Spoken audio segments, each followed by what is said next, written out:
What is up, everybody, and welcome back to Torpedoes and Tarantulas.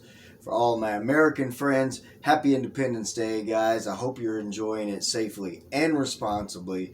For the rest of you, thank you for coming back to another video, which we're going to get to here shortly. Hopefully, I've got a pretty good one for you.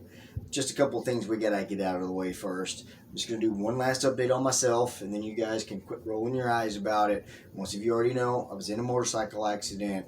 I fractured my right shoulder and 3 ribs 2 weeks ago. Since then, I've been on the mend, but there's something that I've been worrying and stressing about for the past 2 weeks. And 3 days ago, all of that was put to an end. I went to the doctor, the shoulder specialist, and he told me that I'm not going to require surgery and that I will heal on my own. Besides the fact that I was already taking care of myself, trying to heal as quickly as I could, that news and taking that stress off my mind and that worry just got my mind in the right place, and I'm getting a lot better. As you can see, I can move my right arm. There's still no heavy lifting or pulling. I've got probably 50% of the mobility back in my shoulder. You can see everywhere I turn where that limitation is, where it stops me. And so what I do is just kind of go to that point where it hurts and then stop. So over the past week, I've made leaps and bounds. A week ago, I couldn't scratch my face with this arm. So there we go. We got it out of the way. I'm on the mend, guys. For those of you who did express the concern, I appreciate the support and everything. And for the rest of you, now I'm going to get back to doing more videos. I'm feeling a lot better. I can do stuff around here, which is why we've got this video, which is what we're going to get to now. I'm going to get my ugly face out of the way. You guys go get a snack and a drink. Let's come back and rehouse some tarantulas. Alright, guys, so this video promises to be a lot more exciting than the last one.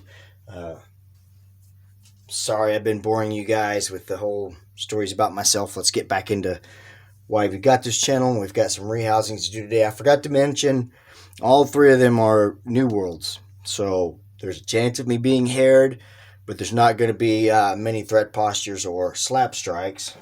These all ought to go pretty well, but either way they go, we're going to get a good look at each one of these tarantulas. They all need a new house, a little bit bigger accommodation, so that's what we're going to do for them today. Starting up first is my T. albipilosus. Not sure of the form, whether it's Nicaragua or the hobby. I got it as a freebie from my good friends at Nature's Exquisite Creatures as a freebie probably 2 years ago, and at that time it was the absolute smallest spiderling I had ever kept, and I've been blown away by the growth rate of this thing, which tells me it's probably a male, but with brachypelmas and how slow they grow, I was really astonished at how quickly this thing grew. I'm going to try to maybe coax it out onto my hand and then transfer it into the other enclosure. That might be the easiest, at least for this spiderling. The next spiderling, I think we can probably go from one enclosure to the other. There's not many other tarantula species at this size that I would absolutely trust to do this, besides a lot of the Brachypelma. But this thing, you can see the size of it. It was, I mean, it was, if it was a 1/4 inch, it was big when I got it. I mean, it was, at first I couldn't see it in the cup. And I was like, are you sure there's a spiderling in there? And they're like, yeah, we're sure. There we go. Now it's in its new house, and it's hiding its face and being bashful. Poor thing. If I get the camera to zoom for me. My phone is being a retard lately, so I apologize for that. But there we go. There's the first tarantula in its new home. A lot more room to move around now. The curly hair tarantula. Now, this one we're going to use for the next one, so that's coming up. That's what we're doing next. Alright, so this next one ought to be pretty uneventful as well. Nonetheless, it is a very beautiful tarantula that we're going to be rehousing. This is my Brachypelma Bomi, the Mexican fireleg. I got this tarantula as a freebie maybe a year and a half ago. And the last 2 molts I've been able to sex. Oh, and he kicked a little hair there. And it is a male kicking more hairs. That's the trouble with the Bomis that I have heard people talk of. This is the largest Bomi that I own. Apparently, they are some of the worst for kicking hairs as far as the Brachypelmas. He just doesn't want to quite cooperate. If I could just get him going in the right direction.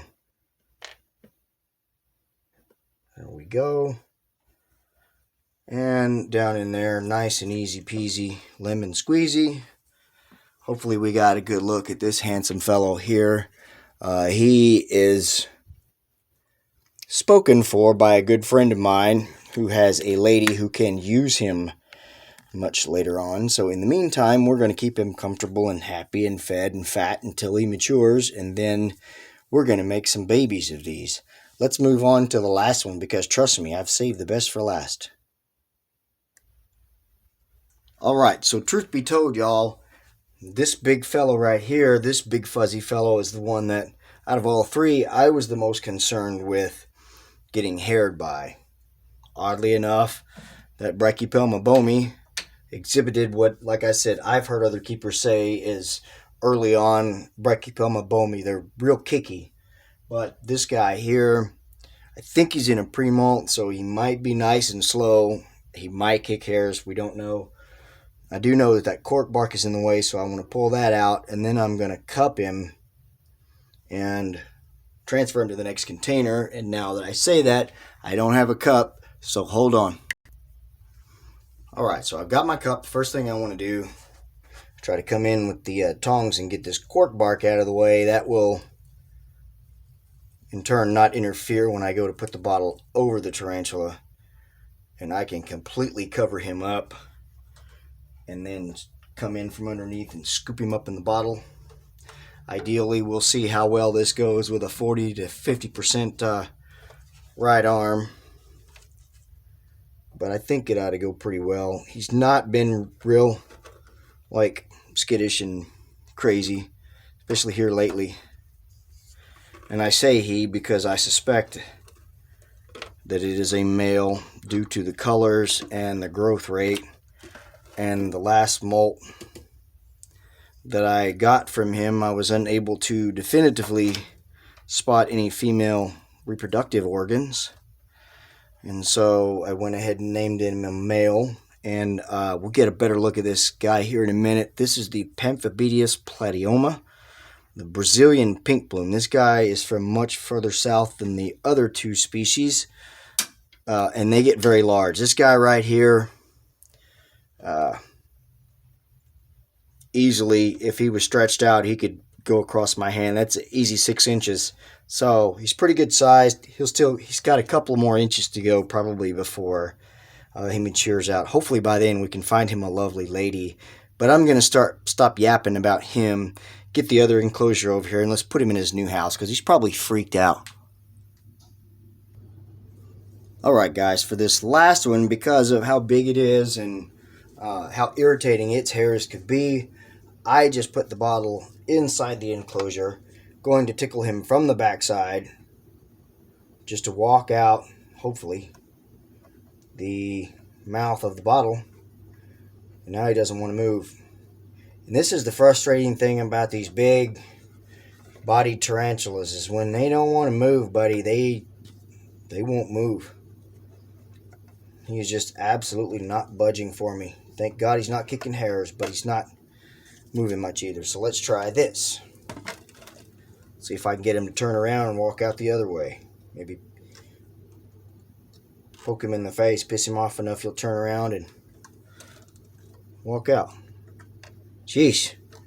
These guys, these Pemphibious, in my experience so far, are a lot like the other bigger bodied tarantulas where, there we go, they get really stubborn and they plant their feet, and if they don't want to move, buddy, you're not going to move them until they're ready to move. And that's what happened right there. Now he's in there, he's hiding his face, he's a little pissed off. I'm going to pause right here, let him calm down and open up a little bit. We're going to get an up-close look at him, and then we'll end this video. Alright, so I'm back to the camera in my hand, so it's going to be kind of shaky from this point out, but we're almost done with this video. I wanted to show you guys the color profile on this tarantula, but he is quite dull right now. But you can see some of those purples and kind of pinks. He's really dull. That's why I think he's in a pre-molt. And I cannot wait for him to molt. And let's see those gorgeous colors once he is done molting. There we go. Another uneventful rehouse video. Hope you guys did enjoy this video and I didn't bore you too bad.